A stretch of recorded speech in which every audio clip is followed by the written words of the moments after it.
مسلم league نون کے intra party انتخابات نہ کرانے کے کیس میں چیف الیکشن کمشنر نے ریمارکس دیتے ہوئے کہا ہے کہ شہباز شریف مصروف ہیں تو کسی اور کو ذمہ داری دے دیں۔ چند سیاسی جماعتوں کے علاوہ سب نے پارٹی الیکشن مذاق ہی ہوتے ہیں۔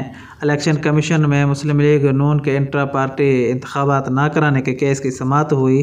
وکیل نے کہا کہ انٹرا پارٹی الیکشن کرانا چاہتے ہیں لیکن حالات کی وجہ سے تاخیر کا شکار ہوئے۔ شہباز شریف کے وزیر اعظم بننے سے پارٹی انتخابات تاخیر کا شکار ہوئے۔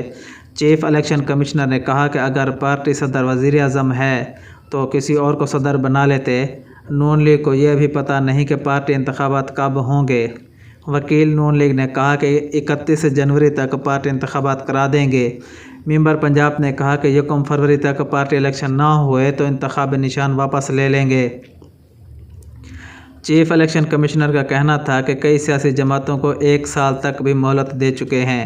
ٹھوس وجہ ہو تو مہلت دی جا سکتی ہے۔ شہباز شریف مصروف ہیں تو کسی اور کو ذمہ داری دے دیں۔ چند سیاسی جماعتوں کے علاوہ سب نے پارٹی الیکشن مذاق ہی ہوتے ہیں۔ بعد ازاں الیکشن کمیشن نے مسلم لیگ نون کو 14 مارچ تک پارٹی الیکشن کرانے کی مہلت دے دی۔ دوسری جانب وزیر اعظم شہباز شریف نے کہا کہ ملک میں گندم کے وافر ذخائر موجود ہیں۔ ملک میں کسی کو گندم کی مصنوعی قلت پیدا کر کے ناجائز منافع خوری کی اجازت نہیں دیں گے۔ وزیر اعظم شہباز شریف کے زیر صدارت ملک میں گندم آٹے کی مصنوعی قلت اور ذخیرہ اندوزوں ناجائز منافع خوروں کے حوالے سے اجلاس ہوا جس میں وزیر اعظم نے ملک میں گندم کے موجودہ ذخائر کا جائزہ لیا۔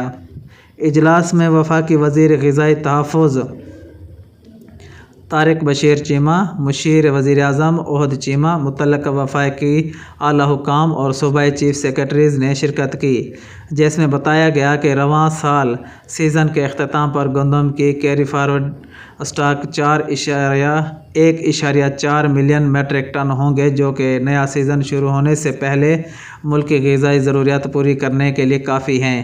وزیر اعظم نے گندم کے موجودہ ذخائر پر اطمینان کا اظہار کیا اور صوبوں کو ہدایت کی کہ گندم کی ترسیل کے حوالے سے اپنی گورننس بہتر کریں۔ انہوں نے کہا کہ صوبے اپنے اور پاسکو کے ذخائر سے گندم کی فلور مل تک بروقت رسائی یقینی بنائیں۔ صوبے گندم کی بروقت ترسیل کے لیے اپنی گورننس بہتر بنائیں۔ گزشتہ 5 دن میں گندم کے اقدامات کی بدولت آٹے کے 40 کلو کے تھیلے کی قیمت میں تقریباً 1000 روپے کی کمی واقع ہوئی، جو خوش آئندہ ہے۔ شہباز شریف کا کہنا تھا کہ متعلقہ وفاقی و صوبائی ادارے آٹے اور گندم کے ذخیرہ اندوزوں کے خلاف سخت اقدامات کریں۔ حکومت غریب عوام کے لیے آٹے کی مصنوعی قلت سے مہنگائی پیدا کرنے والوں کو قرار واقعی سزا دے گی۔